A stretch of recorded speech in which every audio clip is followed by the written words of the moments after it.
ఈ శ్రేష్టమైన సమయమందు మరొక వాక్యోపదేశం విందాం.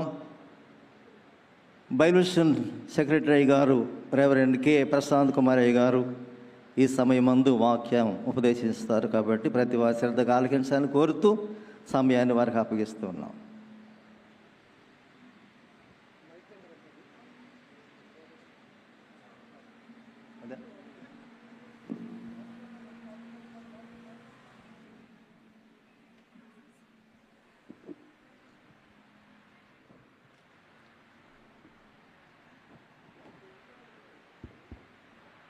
అందరికీ మరణాత.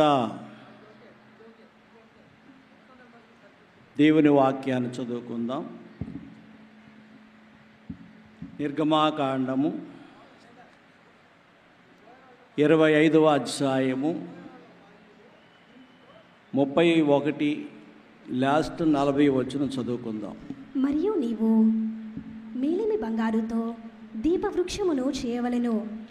నగిషీ పనిగా ఈ దీపవృక్షము చేయవలెను. దాని ప్రకాండమును దాని శాఖలను నగిషీ పనిగా చేయవలెను. దాని కలశములు దాని మొగ్గలు దాని పువ్వులు దానితో ఏకాండమై ఉండవలెను. కొండ మీద నీకు కనపరచబడిన వాటి రూపము చొప్పున వాటిని చేయుటకు జాగ్రత్త పడుము. ప్రార్థన చేసుకుందాం. అతి మికిలిగా ప్రేమించిన మా ప్రియ పరలోకపు తండ్రి, ప్రేమ స్వరూపుడవైన మా రక్షక, నీకు వందనములు చెల్లిస్తూ ఉన్నాం. ఈ 87వ మహోత్సవంలో మేము నీ యొక్క పాద సాన్నిధ్యంలో నిలిచి నీవు మాకు అందించనైన వాక్య సందేశమును మాలో మీరుండి మాతో మీరే మాట్లాడింపచేసి ఈ యొక్క మహోత్సవములకు ఏ ఒక్క వాక్య సందేశము అవసరమై ఉన్నదో ఈ వాక్య భాగములో నుండి ప్రభా మీరు ఏం మాట్లాడని ఉన్నారో అట్టి గొప్ప ఘనమైన ధన్యత మాకు దయచేసి మహోత్సవాల్లోకి వచ్చిన వారందరినీ కూడా మీరు ఆశీర్వదించుమని యేసు నామమున వేడుకొనుచున్నాము తండ్రి, ఆమేన్. మన ప్రభుని యొక్క యేసుక్రీస్తు వారికి కృప సదా మీకు తోడైండును గాక, ఆమేన్. ముందుగా త్రియేక దేవునికి నా నిండు వందనమన్నాతలు. అలాగే మనల్ని ప్రేమతో ఈ చక్కని అవకాశం కల్పించిన అధికారులందరికీ నా నిండు వందనమన్నాతలు. సభలో ఏకీవించినటువంటి భక్త జనాంగాన్ని కూడా నా నిండు వందనమన్నాతలు. ప్రియులారు, ఈరోజు మనము దీపవృక్షము అనే అంశం మీద మనము ధ్యానం చేసుకుందాం. ప్రత్యక్షపు గుడారములో పరిశుద్ధ స్థలములో ఉన్న 3 వస్తువుల్లో ఒకటి దీపవృక్షము. అలాగే దీపవృక్షము అనేటువంటిది పరిశుద్ధ స్థలములో ఉన్న సందర్భం మనందరం ఎరిగిన వారమే. మందిరం యొక్క సూర్యోదయము అనేటువంటి దిక్కును మనం చూస్తే పరిశుద్ధ స్థలములో దీపవృక్షం అనేది మనము చూడగలుగుతూ ఉన్నాం. ఇప్పుడు వాస్తవానికి మన మహోత్సవాలు పడమర భాగంలో కరుణాపీఠం ఉన్నట్లుగా, అదే రీతిగా గవర్నింగ్ బాడీ మెంబర్ అయ్య గారు కూర్చున్న స్థలము పరిశుద్ధ స్థలముగా, ఆ చివరి భాగము ఆవరణముగా మనం గుర్తించినట్లయితే ఈ అతి పరిశుద్ధ స్థలములో ఉన్నటువంటి కరుణాపీఠానికి ఎదురుగా ఉన్నటువంటి పరికరము దీపవృక్షము. గనుక ఈ దీపవృక్షము పరిశుద్ధ స్థలములో మరొక 2 వస్తువులు మనకు కనిపిస్తూ ఉంటాయి. ఒకటి ఉత్తర దిక్కున సముఖపు రొట్టెల బల్ల, అంటే ఆ భాగంలో ఉంటుంది. దక్షిణపు దిక్కున దీపవృక్షము ఈ ప్రక్క ఉంటుంది. పడమటి దిక్కు అనగానే ఈ యొక్క భాగానికి తెర అడ్డుగా ఉన్నటువంటి ఎదురు భాగములోనేమో మనము తెర ఎదుట చూస్తున్నట్లయితే పడమట దిక్కుకు ధూపవేదిక అనేది ఉంటుంది. అయితే ప్రియులారా, ఆవరణములో ఉన్న వస్తువులు మనకు తెలుసు. ఒకటి బలిపీఠము లేక గంగాళం. పరిశుద్ధ స్థలములో ఉన్న దీపవృక్షము లేక అతి పరిశుద్ధ స్థలములో ఉన్నటువంటి యొక్క కరుణాపీఠాన్ని మనం చూస్తూ ఉన్నాం. ఈ పరిశుద్ధ స్థలములో ఉన్న దీపవృక్షాన్ని గూర్చి మరి మన యొక్క సమయాన్ని బట్టి మనము ధ్యానం చేసుకోవడానికి ప్రయత్నం చేద్దాం. ప్రియులారా, దీపవృక్షము అనగానే ఇది ఒక బంగారముతో లేక మేలిమి బంగారముతో తయారు చేయబడినటువంటి యొక్క దీపవృక్షము. దీపము లేక వృక్షము అనగా చెట్టు అని మనకు ప్రతివారు కూడా గ్రహించాలి. అయితే ఈ దీపవృక్షానికి మహోత్సవాలకి ఏంటి సంబంధము అని మీరు అనుకుంటూ ఉన్నారు. మరి బహు జాగ్రత్తగా మీరు ఆలకించి ఉన్నట్లయితే దీపవృక్షములోనికి బైబిల్ మిషన్కున్న సంబంధాన్ని, దీపవృక్షానికి బైబిల్ గ్రంథానికి ఉన్న సంబంధాన్ని మనము కొంచెం తేటగా వినడానికి ప్రయత్నం చేద్దాం. దీపవృక్షము ముందుగా మనకు ప్రభువైన యేసుక్రీస్తుల వారికి పోలిక. అంటే ప్రభువైన యేసుక్రీస్తు వారికి పోలిక అంటే ఆయనకు సాదృశ్యము అని అర్థం. బైబిల్ గ్రంథంలో ఉన్న అన్ని అధ్యాయాల్లో ఉన్నటువంటి ప్రతి పరికరము కూడా మన ప్రాణప్రియుడైనటువంటి ప్రభువైన యేసుక్రీస్తు వారికి సాదృశ్యంగా చూస్తూ ఉంటాం. బలిపీఠమైన, కరుణాపీఠమైన, ధూపవేదికైన, ఇలా అన్ని పరికరాలు కూడా ప్రభువైన యేసుక్రీస్తు వారికి సాదృశ్యం. అలాగే ఈ విధముగా మనము చూస్తూ ఉన్నప్పుడు దీపవృక్షము కూడా ప్రభువైన యేసుక్రీస్తు వారికి మరి పోలికగా మనం గమనిస్తూ ఉన్నాం. ఈ దీపవృక్షము కేవలము దేవుని యొక్క సంకల్పము అని దేవుని యొక్క ఏర్పాటును బట్టి మనము చూడగలుగుతున్నాం. అంటే దేవుడు మోషేకు బయలుపరచక ముందు దీపవృక్షం యొక్క వివరం అనేది మన ఎవ్వరికీ తెలియదు. చూడండి, 25:40 చూస్తే, నిర్గమాకాండం 25 అధ్యాయం 40 వచనంలో చూస్తే చదవమ్మా. కొండ మీద నీకు కనపరచబడిన వాటి రూపము చొప్పున, నీకు కనబరచబడిన దీపము చొప్పున వాటిని చేయుటకు జాగ్రత్త పడుము. చాలు. గనక మోషేకు దేవుడు ఏదైతే చూపించాడో లేక ఏదైతే బయలుపరిచాడో అది మోషే గారిని చేయమని దేవుడు ఆజ్ఞాపిస్తున్నట్లుగా చూస్తున్నాం. అయితే ప్రియులారా, ఇక్కడ క్రీస్తు యొక్క రక్షణ యొక్క అనుభవాలు కూడా మనం చూడగలుగుతున్నాం. రెండవదిగా, దీపవృక్షము మేలిమి బంగారముతో చేయబడినది. అంటే ఈ బంగారం ఎలాంటిది అని మనం గమనించినట్లయితే మేలిమి బంగారం. మన దైవజనులు రాసిన పాటలు, కాలకుండనే మేలిమియగునే కనకము కొలిమియందు కాలిన మాస్తో రాలిపోను కలుగును వగు కాంతి. అంచేత బంగారమైనప్పటికీ కూడా అది ఒక ముడుసరుకు. గనుక అది మేలి బంగారముగా ఉండాలంటే ఒక అగ్ని పొయ్యిలో లేక అగ్ని పుటములో వేసి దాన్ని కాలిస్తేనే కానీ దానిలో ఉన్నటువంటి విలువ అనేది మనకు తెలియదు.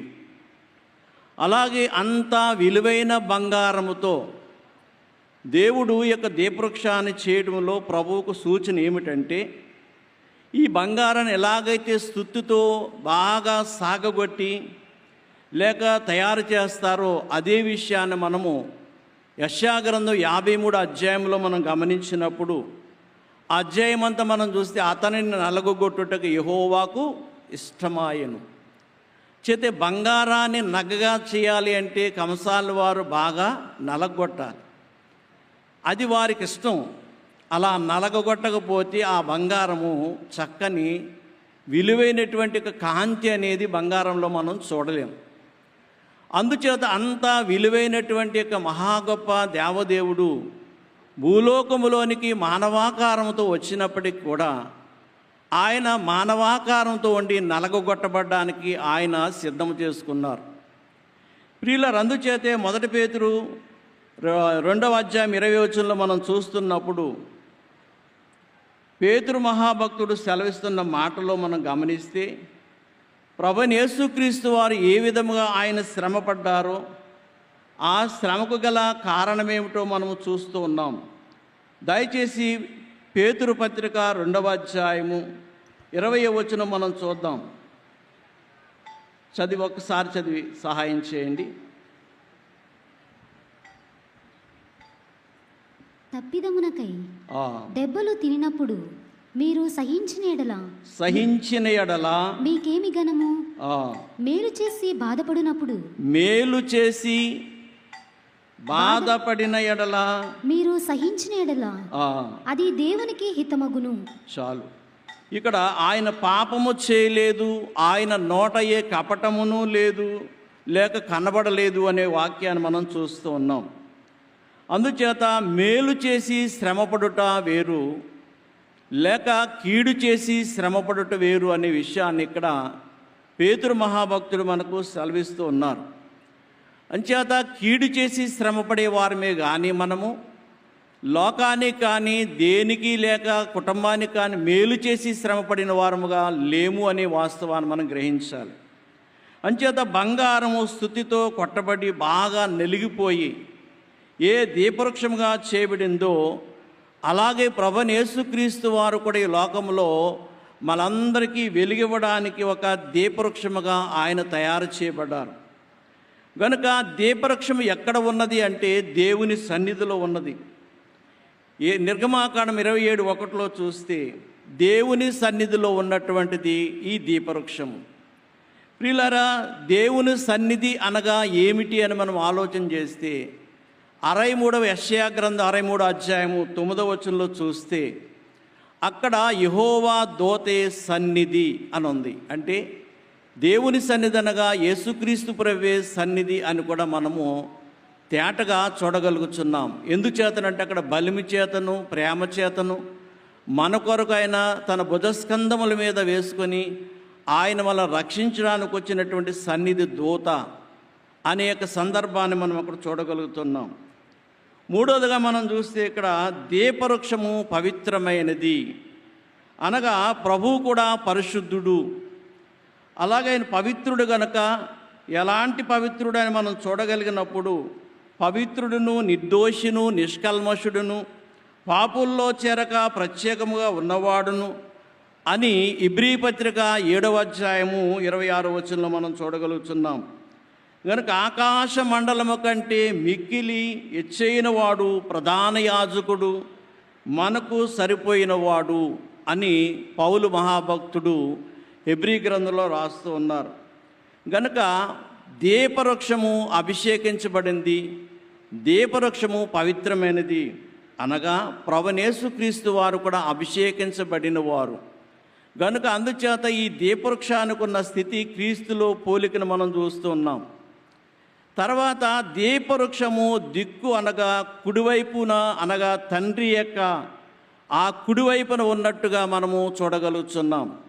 అపోస్తుల కార్యగ్రంథము 5వ అధ్యాయం 37లో చూస్తే అక్కడ కుడిపార్శ్వమున ఉన్నట్టుగా ప్రభువైన యేసుక్రీస్తు వారు ఉన్నట్లుగానే ఈ దీపవృక్షము కూడా ఈ ప్రత్యక్ష గుడారములో దక్షిణ భాగములో కరుణాపీఠానికి కుడివైపున ఉన్నట్లుగా చూడగలుగుతున్నాం.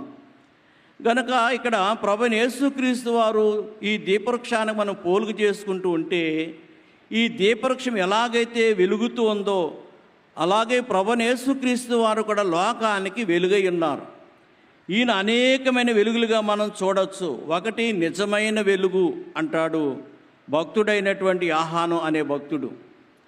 ప్రియులారా, నిజమైన వెలుగు అంటే అబద్ధమైన వెలుగు కూడా ఉన్నదా అని మనం ఆలోచన చేసినట్లయితే అలాగే లోకములో ఒకటి నిజమైన వెలుగు యేసుక్రీస్తు ప్రభువారై ఉంటే వెలుగుదూత వేషం వేసుకుని వచ్చేటువంటి సాతానుడు చెప్పండి ఎవరతడు? అబద్ధమైన వెలుగు అంటే వాడే తాను వెలుగైన వాడిని వెలుగుదూత వేషం వేసుకుని వస్తాడు. అంచేత ఈ రీతిగా మనము గమనించినట్లయితే ఆయన నిజమైన వెలుగు అని చూస్తున్నాం. అలాగే ప్రభువైన యేసుక్రీస్తు వారి జీవపు వెలుగు అనగా మనలో నిర్జీవ స్థితిలో ఉన్నప్పుడు మనకు జీవాన్ని దారపోసేటువంటి వారుగా ఉన్నారు. ఇలాగ అనేకమైన వెలుగులు మనం చూస్తూ ఉన్నట్లయితే మరి చాలా సమయాన్ని మనం చూడగలుగుతున్నాం. కానీ మరి తర్వాత దీపవృక్షానికి నూనె అనేది చాలా అవసరం. నూనె అనగా పరిశుద్ధాత్మకు గుర్తు. ఒక ప్రమిది కావాలి, ప్రమిదిలో నూనె కావాలి, నూనెలో ఒక ఒత్తు కావాలి. ఆ ఒత్తు చక్కగా నూనెతో తడపబడితేనే కానీ అది వెలిగించబడదు. అది వెలిగించబడిన తర్వాత ఆరకుండా యాజకులైన వారు దాన్ని కాపు కాయాలి. గనుక నూనె అవ్వకుండా చూడాలి. ఈలాగున దీపవృక్షములో ఉన్నటువంటి యొక్క స్థితిని మనం గమనిస్తూ ఉన్నాం. అందుచేత పరిశుద్ధాత్మ అనేటువంటి నూనెను మనము చక్కగా ఈ యొక్క ప్రమిదిలో వేసుకుని వెలిగించడం అనేది మనకున్నటువంటి యొక్క యాజకులకు ఉండేటువంటి యొక్క పని. గనుక దీపవృక్షము మరలా చూస్తే సంఘమునకు పోలిక. నేటి కాలంలో మన సంఘాలు ఎలా ఉన్నాయి అనేది మనం ఆలోచన చేస్తూ ఆరిపోతూ ఉన్నాయా, లేక చక్కగా దగదగా మెరుస్తూ వెలుగులో ప్రకాశిస్తూ ఉన్నాయా అనేది ఒక యాజకుని యొక్క బాధ్యతగా మనం గమనించాలి. అనేక సంఘాలు మనం గమనించినప్పుడు ఆ సంఘాల్లో జీవము లేని సంఘాలుగా కనబడుతున్నాయి. అనేక సంఘాల్లో మనము ఆ జీవాన్ని దారపోయడానికి, మనము దేవుని సన్నిధిలో లేక సంఘములో ఉన్న వారిని వెలిగించడానికి, వారిని ప్రోత్సహించడానికి మనము పరిపూర్ణమైన జీవము కలిగిన వారముగా ఉండాలి. అందుచేతనే మనం లేఖనాల్లో చూస్తున్నప్పుడు ప్రకటన 1:20 7 నక్షత్రములు అనే మాటను మనం చూస్తున్నప్పుడు సంఘముల మధ్య సంచరించుచున్నాడు. అంటే మన సంఘాల మధ్య ఎవరు సంచరించాలంటే ప్రభువైన యేసుక్రీస్తు వారు సంచరిస్తూ ఉండాలి. కనుకనే 7 సంఘాలు 7 తరగతులుగాను లేక అనేకమైన విషయాలు మనం ప్రకటన గ్రంథంలో చూస్తూ ఉన్నాం. గనుక ప్రియులారా, ఇక్కడ 7 అనే సంఖ్యను మనం గమనించినప్పుడు ఒక ప్రకటన గ్రంథములోని 56 మార్లు 7 అనే సంఖ్యలు మనం చూడగలుగుతున్నాం. కనుక అందుచేత ప్రియులారా, ఈ యొక్క ప్రకటన అనేటువంటి దానిలో కూడా దేవుడు సంఘముల మధ్య సంచరిస్తూ ఉన్నాడు. తర్వాత దీపవృక్షం అనేది పరిశుద్ధాత్మకు గుర్తు. పరిశుద్ధాత్మ అనేది మనము గమనించినప్పుడు ఆదరణకర్తగా ఆయన మనకు తోడుగా ఉన్నారు. రెండవదిగా సత్య స్వరూపిగా ఆత్మయ్య ఉన్నారు. మూడవదిగా ఆయన వాగ్దానము చేయబడిన ఆత్మయ్య ఉన్నారు. వివరించటం లేదు కానీ మరి మీకు తెలియజేస్తున్నాను, దేవుని ఆత్మగా కూడా ఉన్నారు. అలాగే క్రీస్తు ఆత్మగా ఉన్నారు, ప్రభువు ఆత్మగా కూడా ఉన్నారు. అయితే ఇవన్నీ మనము గమనించినట్లుగానే దీపవృక్షము అనేది దేనికి పోలికనే దానికి మనం ముందుకు వద్దాం. దీపవృక్షము బైబిల్ గ్రంథములో ఉన్న 66 పుస్తకాలకు పోలిక. మరోసారి చెప్తున్నాను, దీపవృక్షము బైబిల్ గ్రంథములో ఉన్న 66 పుస్తకాలకు పోలిక. బైబిల్ గ్రంథములో భూమి మీద ముద్రించబడిన గ్రంథాల్లోకెల్లా ప్రాముఖ్యమైన గ్రంథము ఏది అంటే మొట్టమొదట ముద్రించబడినటువంటి గ్రంథము బైబిల్ గ్రంథము.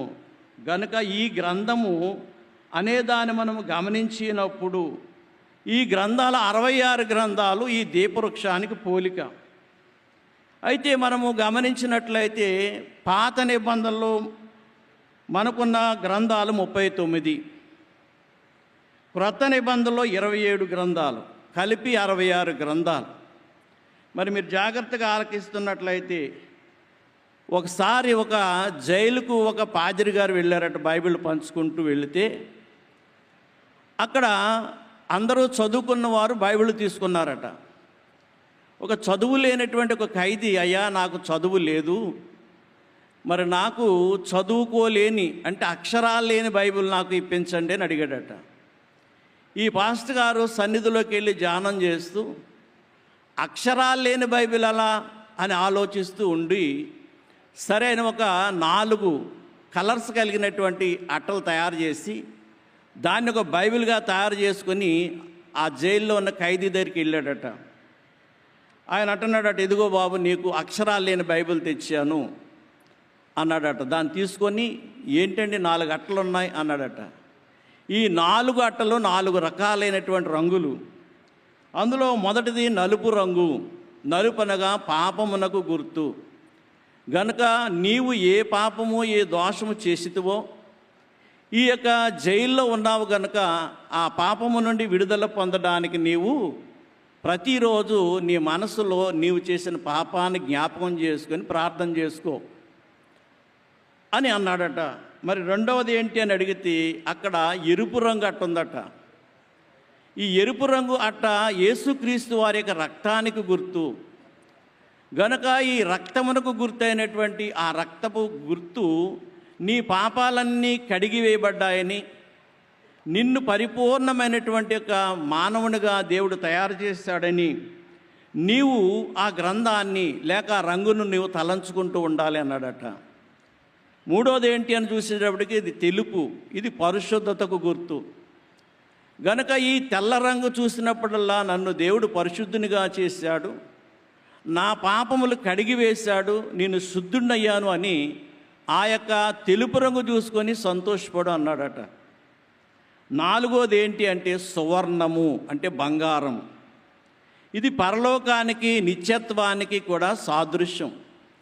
గనక నేను ఈ జైల్లో ఖైదీగా ఉండి చనిపోయినా దేవుడు నన్ను పరలోకానికి తీసుకుని వెళ్తాడు అని విశ్వసిస్తూ ఈ యొక్క సువర్ణమైనటువంటి ఆ యొక్క బంగారపు రంగు కలిగినటువంటి అట్టను చూసుకుంటూ నీవు తలంచుకుంటూ ఉండు అన్నాడట. అలాగూ ప్రియులారా, మరి నేటి కాలంలో అక్షరాలు లేని బైబిల్ అంటే 4 ఆ యొక్క అట్టలు తీసుకుని వెళ్ళి 4 రంగులు అద్ది అవి తీసుకుని వెళ్ళి ఆ యొక్క అక్షరాలు లేనిటువంటి బైబిల్ విద్య లేని వానికి ఇచ్చారట. అలాగును ప్రభా ఈ ప్రియులారా, ఈనాటి కాలంలో మనకు చాలా శ్రేష్టమైన గ్రంథం 66 గ్రంథాలు చక్కగా దేవుడు లిఖింపచేసి మనకిచ్చారు. గనుక ఈ గ్రంథాన్ని మనము ధ్యానం చేసుకుంటూ ఉన్నట్లయితే, ఆ 4 రంగులు మనం ధ్యానం చేసినట్లయితే దేవుడు మనము కూడా పరలోక సంబంధమైనటువంటి స్థానానికి చేరగలుగుతాం. అలాగే బైబిల్ గ్రంథంలోని 66 పుస్తకాలు మాత్రమే ఎందుకున్నాయి? దీనికి గల దేవుని చిత్తం ఏమైనా ఉన్నదా? మరి ఆయా ఆయా రకమైనటువంటి మత సంబంధమైన వ్యక్తులు రకరకాలుగా చెప్పుకుంటూ వస్తూ ఉన్నారు. గనుక యూదులు తమ పాత నిబంధన గ్రంథంలో 24 గ్రంథాలే ఉన్నాయి అని నమ్ముతారట. యూదులైన వారికి ఉన్న గ్రంథాలు 24. అలాగే ఆర్థోడాక్స్ అనేటువంటి ఒక మత ప్రవక్త ఉన్నాడు. అతడంట 48 పుస్తకాలు ఉన్నాయని నమ్ముతాడట. ఆయన కూడా ఒక తూర్పు ఆర్థోడాక్స్ అనేటువంటి క్రైస్తవ మతం యొక్క నిర్వచకుడు, అంటే నిర్వచించిన వాడు. ఈయన ప్రారంభ చర్చిలో ఉన్నటువంటి యొక్క బోధనలు మరియు సాంప్రదాయాలు, తర్వాత అనుసరించే క్రైస్తవ మతం యొక్క శాఖ, ఆ తర్వాత వారు ప్రార్థన, వారసత్వము, ఇలాంటివన్నీ కూడా వారి యొక్క మత గ్రంథాల్లో ఉన్నాయట. ఆయన పేరు ఆర్థోడాక్స్ అనేటువంటి ఒక వ్యక్తి. ఆయన 48 పుస్తకాలు ఉన్నాయంటాడు. ఇంకా మనము ప్రొటెస్టెంట్ అనేటువంటి మనము పాత నిబంధనలో 39 పుస్తకాలు ఉన్నాయని నమ్ముతాం. ప్రియులారా, రోమన్ క్యాథలిక్ వారు పాత నిబంధనలో 46 పుస్తకాలు ఉన్నాయని నమ్ముతారు. కనుక ఇప్పుడు ఇందులో ఏది వాస్తవమైన గ్రంథం? మన చేతిలో ఉన్న గ్రంథం వాస్తవమైనదా, లేక యూదులు చెప్పేటువంటి గ్రంథం వాస్తవమైనదా, లేక ఆర్థోడాక్స్ అనేటువంటి అతను ఒక మత ప్రవక్త, అతడు చెప్పేది 48 పుస్తకాలు. ఇక ప్రొటెస్టెంట్ అనేటువంటి మనము 39 పుస్తకాలు. రోమన్ క్యాథలిక్ వారు ఈరోజు 46 పుస్తకాలు ఉన్నాయి పాత నిబంధనలు అంటారు. ఇప్పుడు ప్రియుల మనం కలిగి ఉన్న గ్రంథము ఎన్ని గ్రంథాలు అంటే 66 గ్రంథాలు ఉండుట ఇది చిత్తమా, అంటే దేవునికి ఇష్టమా, లేక క్రైస్తవ పండితులు అనేవారు కావాలని దాన్ని చిత్రీకరించారా అనేది మనం ఆలోచన చేస్తే దీని గురించి మనము కొన్ని విషయాలు శ్రద్ధగా విందాం. దీపవృక్షాన్ని గురించి వ్రాయబడినటువంటి మాటల్లో మనము నిర్గమాకాండంలో చదువుకున్నాం. అలాగే దీపవృక్షానికి మరొక పేరు ఏంటంటే బంగారపు దీపవృక్షము అని కూడా అంటారు. నిర్గమాకాండం 25:31లో. తర్వాత నిర్మలమైన దీపవృక్షము అని కూడా రాయబడింది. అయితే దీపవృక్షానికి కొలతలు లేవు. ప్రత్యక్ష గుడారములో ఏ పరికరము తయారు చేయబడినప్పటికీ కూడా దానికి అనేకమైన కొలతలు ఉన్నవి. అనగా బలిపీఠము కానీ దీపవేదిక కానీ కరుణాపీఠం కానీ ఇలా అన్నిటికీ కూడా కొలతలు ఉన్నాయి. కానీ బంగారానికి అన్నిగా దీపవృక్షానికి, రెండోది గంగాళానికి కొలతలు లేవు. కనుక ఈ యొక్క పరిమాణం అనేది లేకుండా, కొలతలనేవి లేకుండా ఉన్నటువంటి గ్రంథము అంటే ఈ రెండు అనేటువంటి విషయాలు మనం చూస్తూ ఉన్నాం. ఎందుకు వీటికి కొలతలు దేవుడు ఇవ్వలేదు అంటే, నిత్యము వెలిగేటువంటి కాంతివంతమైనది బంగారపు దీపవృక్షం. అంటే వెలుగును మనము కొలవలేము, అలాగే వెలుగును కొలుచుట సాధ్యము కాదు. రెండవదిగా గంగాళం అనేటువంటిది ఇత్తడితో చేయబడినప్పటికీ కూడా దాన్ని కూడా మనము కొలత వేయలేము. అది దేవుని యొక్క వాక్యానికి లేక మానవ సంబంధమైన శుద్ధికి అది ఒక ప్రత్యేకమైనటువంటి సూచన అయినది కనుక ఆ యొక్క గంగాళాన్ని కూడా కొలవడం అనేది సాధ్యం కాదు.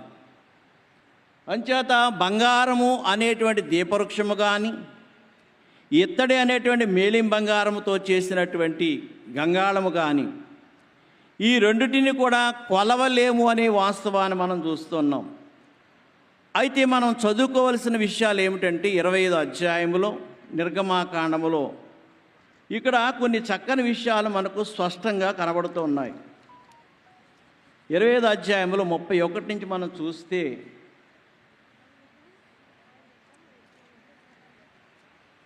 అది కుమారుని పొడిచినను కుమార్తెను పొడిచినను ఈ విధి చొప్పున అతడు చేయవలెను. చదువమ్మ. బంగారు దీపవృక్షము చేయవలను, నకసీ పనిగా ఈ దీపవృక్షము చేయవలను, దాని ప్రాకాండమును దాని శాఖలను నకసీ పనిగా చేయవలను, దానిలో ఏకాండమై ఉండవలను. దీపవృక్షం యొక్క ఒక ప్రక్క నుండి 3 కొమ్మలు, దీపవృక్షం యొక్క రెండో ప్రక్క నుండి 3 కొమ్మలు అనగా దాని ప్రక్కల నుండి 6 కొమ్మలు నిగూడవలను. ఒక కొమ్మలో రెండవ కొమ్మలో మొగ్గ, పువ్వు, బాదము రూపమైన 3 కలశములు అట్లు దీపవృక్షము నుండి బయలుదేరే కొమ్మలలో ఉండవలను. ఇవి మీరు జాగ్రత్తగా చదువుకున్నట్లయితే ఇక్కడ ప్రియులారా 3 కొమ్మలు 3 కొమ్మలు 6 కొమ్మలు, మధ్యలో నిటారుగా ఉండేటువంటి కొమ్మ అంటే అక్కడికి 7 అనేటువంటి కొమ్మలు కనబడుతున్నాయి. ఈ దీపవృక్షానికి ఉన్నటువంటి 7 కొమ్మలు అని అర్థం. అయితే ప్రియులారా 3 కొమ్మలు 9 కలశములు. అలాగే ఈ కలశములో ఉన్నటువంటిది అనగా పాత్ర అంటారా కలశమును, అందులో ఒక కలశములో ఒక మొగ్గ, రెండోది ఒక పువ్వు, 3 ఒక బాదము. అంటే ఈ యొక్క 3 కలిపి ఒక పోలికగా చెక్కబడాలి. మధ్యలో ఏకాండం ఉంది కాబట్టి ఏకాండములు 4 కలశములు, అవి కూడా నకసీ పనిగా చెక్కబడాలి. ఈ 4 కలశముల్లో కూడా 1 మొగ్గ, 2 పువ్వు, 3 బాదము రూపకమైన పోలిక అని మోషేకు దేవుడు ఆదేశించాడు. ప్రియులారా, మరి ఈ విషయాన్ని మీరు జాగ్రత్తగా బైబిల్ దగ్గర పెట్టుకొని చదువుతున్నట్లయితే మీకు అర్థమయ్యే సందర్భాన్ని నేను ఒకసారి మీకు తెలియజేస్తాను. ఒకసారి ఎడవైపు నుంచి 3 కొమ్మలు కూడా ఉన్నాయి. అంటే దీపవృక్షం బొమ్మేస్తే మీకు అర్థమయ్యేది. అయితే ఒక్కొక్క కొమ్మకి 3 చొప్పున 3 కలశములు రావాలి. ఒక్కొక్క కలశము ఒక మొగ్గ, ఒక పువ్వు, ఒక బాదము రూపకమైన పోలికని దేవుడు సెలవిచ్చారు. అది ఎడమవైపు నుంచి కూడా 9 మొగ్గలు లేక 9 పువ్వులు, 9 బాదములు ఇలాగను చూసుకుంటే ఎడం ప్రక్కన పువ్వులు, బాదములు లేక మొగ్గలు కలిసి 27 వచ్చాయి. అలాగే కుడివైపున కూడా 3 కొమ్మల్లో కొమ్మకు 3 కలశములు. ప్రతి కలశమునకు ఒక మొగ్గ, పువ్వు, బాదము పోలిక చెప్పిన 3 9 27 ఇక్కడ కూడా వచ్చాయి కుడివైపున. ఇకపోతే మిగిలింది ప్రాకాండము అనగా ఒక మొగ్గ, పువ్వు, బాదము అనేవి 4. ఈ యొక్క 3 కలశములో 4 పువ్వులు, 4 మొగ్గలు, 4 బాదములు కలిసి అక్కడ 4 3 12 వచ్చాయి. గనుక ఇక్కడ 54 + 12 ఎంత చెప్పాలి మీరు దయచేసి. అందరూ కూడా మరి చాలా సీరియస్గా ఉన్నట్టున్నారు. ఒకసారి అందరికీ మరణాత అమ్మ పందిరిలో ఉన్నవారు కూడా ఇంకా ఆరాధన అవ్వలేదు, దయచేసి ఎవరు నిద్రపోవద్దు, హాయిగా నిద్రపోతున్నట్టున్నారు కనుక దయచేసి లేచి ఈ యొక్క వాక్యాన్ని జాగ్రత్తగా వినడానికి ప్రయత్నం చేయండి. కనుక ఇప్పుడు దీపవృక్షం యొక్క వాక్యానికి పోలికగా చూస్తే 66 వచ్చాయి. మళ్ళొకసారి మీకు చెప్తున్నాను, కుడి వైపున 3 కలశములు, 4 అనగా మొగ్గ, పువ్వు, బాదము కలిసి. అంచేత అలాగే మరి ఎడం ప్రక్కన కూడా మనం ఆలోచన చేస్తే ఆ యొక్క 27, 54 వచ్చాయి. మీరు తర్వాత బైబిల్ తీసుకొని 25 అధ్యాయ నిర్గమాకాండము 31 నుంచి 40 వరకు చదువుకుంటే దాని సందర్భాలు మీకు తేటగా కనబడతాయి. కనుక ఇప్పుడు దీపవృక్షం బైబిల్ వాక్యాన్ని పోలికగా మనకు కనిపిస్తోంది. అంచేత కీర్తనాకారు 119, 105లో అంటాడు, నీ వాక్యము నా పాదములకు దీపమును నా త్రోవకు వెలుగై ఉన్నది. ప్రియులారా, అలాగే కీర్తనాకారు 119, 30లో చూస్తే నీ వాక్యము ఎల్లడగుడతోడని వెలుగు కలుగును కాబట్టి దీపవృక్షానికి కూడా ఇది సాదృశ్యముగా ఉన్నట్టు మనం చెప్పుకోవచ్చు. చూడండి, ఇక్కడ మరి కుడి ప్రక్క ఉన్న 3 కొమ్మలు, ఎడం ప్రక్క ఉన్న 3 కొమ్మలు, మధ్యలో ఉన్న నిలువు కొమ్మకు మనం చూస్తే మొగ్గ, పువ్వు లేక బాదము అనేవి మొత్తం ఆ దీపవృక్షంలో లెక్క పెడితే 54 ప్లస్ 12 వచ్చాయి. అంటే 66 అనేది మనం చూస్తూ ఉన్నాం. కనుక ప్రియులారా, మరొక మాట మనం గమనిస్తే ఈ యొక్క బంగారము 40 వీసులతో తయారు చేయబడినట్లుగా నిర్గమాకాండం 25, 39, 40 వచనాల్లో చూస్తున్నాం. సుమారుగా బైబిల్ గ్రంథాన్ని రచించినటువంటి ప్రవక్తలు కూడా 40 మంది సుమారుగా ఉన్నట్లుగా మనము జ్ఞాపకం చేసుకుంటూ ఉంటాం. అంచేత 40 మంది ప్రవక్తలు తమకు వచ్చిన సందేశాన్ని ఒక మొగ్గ రూపంలో అందుకున్నారు దేవుని దగ్గర. తర్వాత దాని ఒక పువ్వులాగా మారింది. రాసిన గ్రంథాలన్నీ సమకూరిస్తే ఏక గ్రంథముగా ఒక బైబిల్ రూపంలోకి వచ్చినట్లుగా మనం చూస్తున్నాం. అంటే బాదము కాయగా మార్పు చెందింది, అంటే ఇది దేవుని సంకల్పము. మళ్ళా చూస్తాం, మొదట వారు సందేశాన్ని మొగ్గవలే అందుకున్నారు ప్రవక్తలు, తర్వాత అది పువ్వులాగా మారింది. ఆ రాసిన గ్రంథాలన్నీ సమకూర్చి ఏక గ్రంథముగా మార్చినప్పుడు అది ఒక బాదము కాయగా మార్పు చెందింది. ఇది దేవుని సంకల్పము. గనుక ఇప్పుడు బంగారము మిషను అంటే మేలిమి బంగారము అంటే దేవుడు బయలుపరిచిన బైబిల్ మిషను ఇది ఒరిజినలా నకిలీయా మీరే చెప్పాలి. మహోత్సవాలు ఉన్నవారు కానీ మీరు కానీ ఇంకా ఎవరైనా సందేహంతో ఉన్నారా? దీపవృక్షము బంగారము, దీపవృక్షము బైబిల్కు పోలిక. దీపవృక్షములో ఉన్న 66 మొగ్గలు, పువ్వులు, బాదము కలిపితే ఎలా దీపవృక్షంగా మార్చబడిందో అలాగే దేవుడు బైబిల్ మిషను అనేటువంటి బైబిల్ మిషన్ని రాజమండ్రి పట్టణంలో ఒకవేళ పుట్టినా అది గుంటూరు బేతేలు గృహానికి వచ్చింది. బేతేలు గృహంలోనికి దైవజనులు దేవదాసయ్య గారు ఈ దీపవృక్షాన్ని తీసుకొచ్చారు. పిల్లల ఈ దీపవృక్షము తీసుకుని వచ్చి గుంటూరులో దక్షిణ భాగంలో ఉన్న బేతేలు గృహంలో పెట్టారు ఈ యొక్క దీపవృక్షాన్ని. మరి ప్రత్యక్ష గుడారంలో దీపవృక్షం ఎక్కడుంది అని చెప్పుకున్నాం. దయచేసి యాజకులు చెప్పచ్చు, ఎక్కడుంది? అయ్యా మాట్లాడడం లేదు, మీరు ఎవరికి అర్థం కాలేనట్టుంది. దీపవృక్షము ప్రత్యక్ష గుడారంలో ఎక్కడుంది? దక్షిణ భాగంలో ఉంది. మరి ఈరోజు దేవుడు బైబిల్ మిషన్ను బయలుపరిచిన ఆ దీపవృక్షాన్ని తీసుకుని వచ్చి బేతేలు గృహం కూడా దక్షిణ భాగంలో ఉంది కాబట్టి దైవజనుడు ఆ దీపవృక్షాన్ని తీసుకొచ్చి బేతేలు గృహంలో పెట్టారు. అయ్యగారు దేవదాసయ్య గారు కూడా మన తండ్రి గారు ఆ యొక్క దక్షిణ భాగంలో ఉన్నటువంటి ఇంటిలో పడమర భాగపు గదిలో ఉండేవారు. మీరు ఎవరైనా దేవదాసయ్య గారు నివాసం చేసినటువంటి ఆ యొక్క గదిలోకి వెళ్ళి ప్రార్థన చేసిన వారు తెలుస్తుంది. ఆ గది పడమర భాగంలో ఉంది.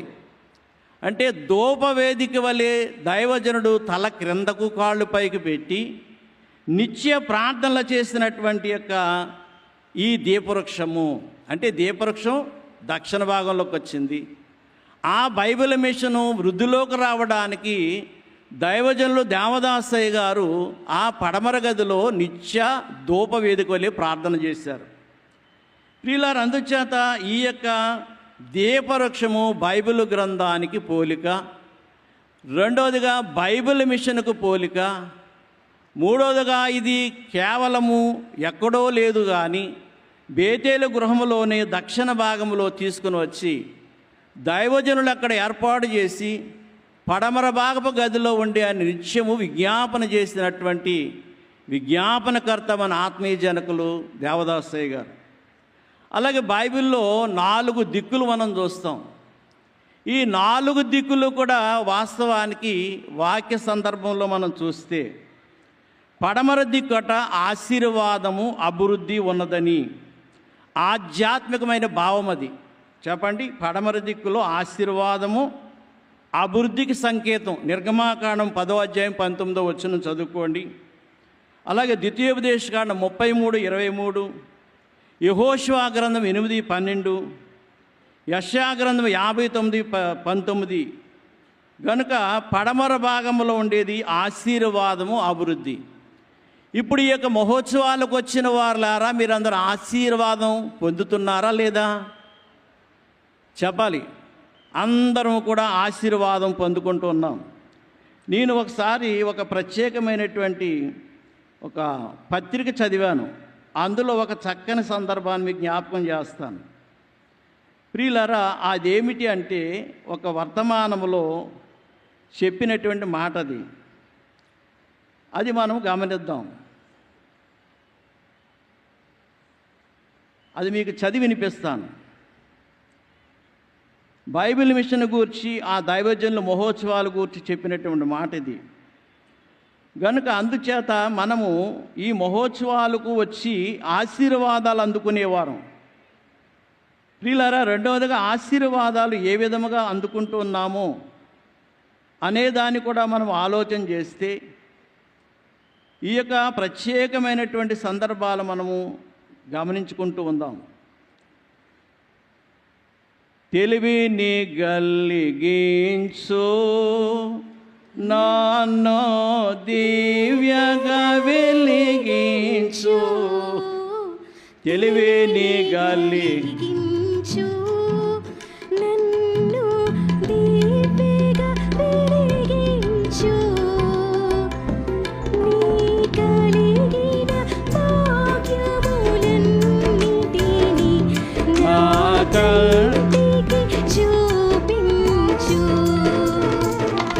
నీ కలిగిన భాగ్యములన్నిటినీ నా కంటికి చూపించు. ఈ వర్తమానంలో ఒక భక్తులు అంటారు, మిగుంపిలో ముచ్చటైన మర్మం ఒకటి మీకు తెలుపుచున్నాను అని. సంవత్సరంకు ఒక్కసారి తాను బయలుపరుచుకున్న బైబిల్ మిషను పిల్లలందరినీ కౌగిలించుకునే ధన్యత కలిగించే దేవుని యొక్క తారీఖులని జనవరి 27, 28, 29 ఈ మహాసభలు మహిమ పందిరి నీడలోనికి వచ్చిన వారులారా, ఈ జనసముద్రమైనటువంటి మీరు 3 దినాలు ముచ్చటగా అంటే ముచ్చట తీరగా తన చేతులలో కౌగిల్లో ఉన్నప్పుడు దేవుని చేతులు బంగారపు ఉంగరం వలె గుండ్రముగా కనబడును. ఆ బంగారపు ఉంగరములో మహామహోత్సవం ఇమిడిపోతే ఆ బంగారపు ఉంగరానికి దాసు నీటి కేక తరలి వచ్చిన జనసముద్రమా అని చెబుతూ ఈ జనసముద్రానికి దేవుని యొక్క కరములనేటువంటివి తార్షీషు రత్నము అనే దేవదాసయ్య గారు తన యొక్క కరముల చాటున మిమ్మును ఈ 4 దినాలు కూడా ఆశీర్వాదాన్ని కొరకు దీవించడానికి ఏటేటా ఇక్కడకు మిమ్మల్ని తీసుకుని వస్తూ ఉన్నారు. ఇది దైవజనుని కేకే కానీ ఆ దైవజనుని కేకతో మీ ఇక్కడకు వస్తూ ఉన్నారని చెప్పారు. అలాగే ప్రియులారా, తూర్పు దిక్కున తీవ్రమైన దుఃఖమునకు సూచన అనగా దేవుని యొక్క తీర్పుకు సంకేతం. ఆదికాండం 3:24, అలాగే నిర్గమాకాండం 10, 13, 14 ఇవి తూర్పు భాగంలో ఉన్నటువంటి దుఃఖానికి సంకేతం. ఉత్తరపు దిక్కు హెబ్రీ భాషలో దీని అర్థం అస్పష్టత అనగా చీకటి వైపు ఉండేది కీడు అన్నారు. ఇర్మియా గ్రంథం 1వ అధ్యాయం 14వ వచనం చదువుకుంటే అక్కడ మీకు స్పష్టంగా, దయచేసి సహకరించండి. ఇర్మియా గ్రంథము 1వ అధ్యాయం 14వ వచనం, ఉత్తర దిక్కు వైపు నుండి మనకు కీడు. అందుకు యెహోవా ఇలాగు సెలవిచ్చెను, ఉత్తర దిక్కు నుండి కీడు బయలుదేరి ఈ దేశ నివాసులందరి మీదకి వచ్చును. చాలు. గనుక ఉత్తరపు దిక్కు నుండి కీడు ఉంది, తూర్పు దిక్కున దుఃఖం ఉంది. ప్రియులరా, దక్షిణపు దిక్కున మాత్రము వెలుతురు, వెలుగు, ఆశీర్వాదము, ఆదరణ అనేది మనం చూస్తూ ఉన్నాం.